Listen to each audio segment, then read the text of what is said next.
mobility question, perhaps?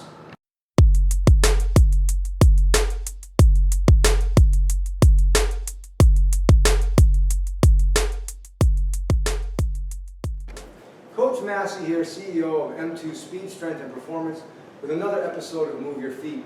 And we just finished up our ground reaction forces, or the basic of ground reaction forces for training series, which is an 8-part. And in the interim, we received a few emails. We wanted to pick out one email and answer a viewer question about mobility of all things. And it says, "Dear Coaches Massi, thanks a bunch for all of your great videos. Perhaps when you finish up your current series, you could please provide an example of a novel type of lower extremity mobility progression or activation. Respectfully, James Horan, Rochester, New York." And for that, I'm going to call in Coach Matt, because I'm going to need some assistance here. So while he's coming in, I'm going to tell you we have a really nifty little progression called thread the needle to jackknife. And today, in episode 1, we're only going to focus on thread the needle portion. It's excellent for your clientele, from the most novice to the most advanced, for the younger and the older, because it addresses the SI joint. You get a good little hip flexor lift, you get some motor control, and I feel as if it's just a great progression as part of your pre-dynamic. So Maddie's going to give us an example. It's going to be a short video, Maddie, but let's show him what that looks like. So Maddie assumes a tall kneeling, and he's going to try to stay as tall as he possibly can, and he's going to try to thread that leg out and through, land on the heel without flexing laterally. So go ahead, give that a shot. Boom. And then back through. Yes, it's not rocket science. It's that simple.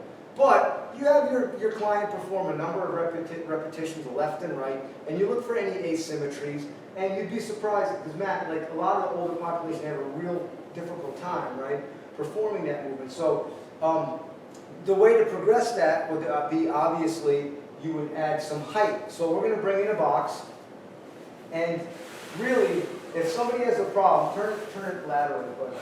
Yeah. So if somebody has a problem, the first inkling is you're going to face the box. You're going to face the pole, the straps, and you're going to utilize the straps to pull you up. So Maddie, show him what that looks like. So you get a sagittal view of Maddie, you see what he's got going on here. So he gets down in that tall kneeling position. His arms are out, and he's going to know just kind of what type of assistance he needs. That's him. Your average client, you may need to back him up, put him forward, whatever it is. This becomes assistance.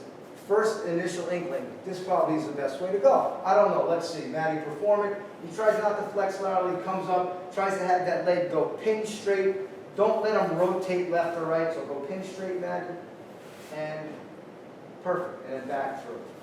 In actuality, you're going to find, now let's face the camera, you're really going to find that providing some X or cross tension may be the better bet here for having your clients understand the movement first. Now, if your client can't even go to the ground with that movement, you put the X tension, you put the cross tension, and you have them do the movement just to the ground.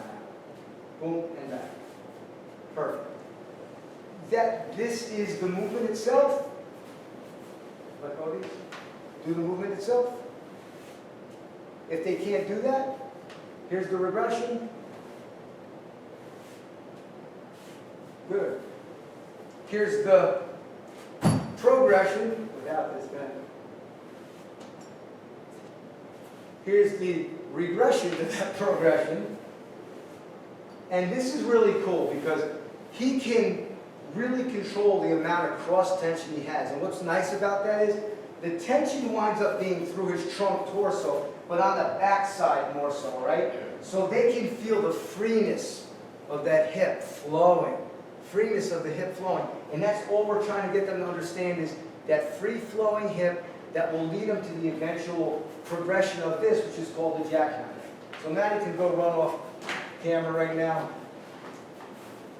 This is a good elementary progression to have people kind of understand that motor control and the smoothness at the SI joint.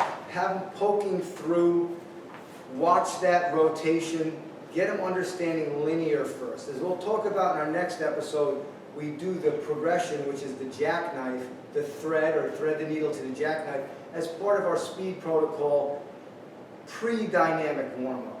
So, we hope you like this. We hope we've answered that question. And until next time, this is Coach Massi here saying greatness is forged, not fabricated. That's your day.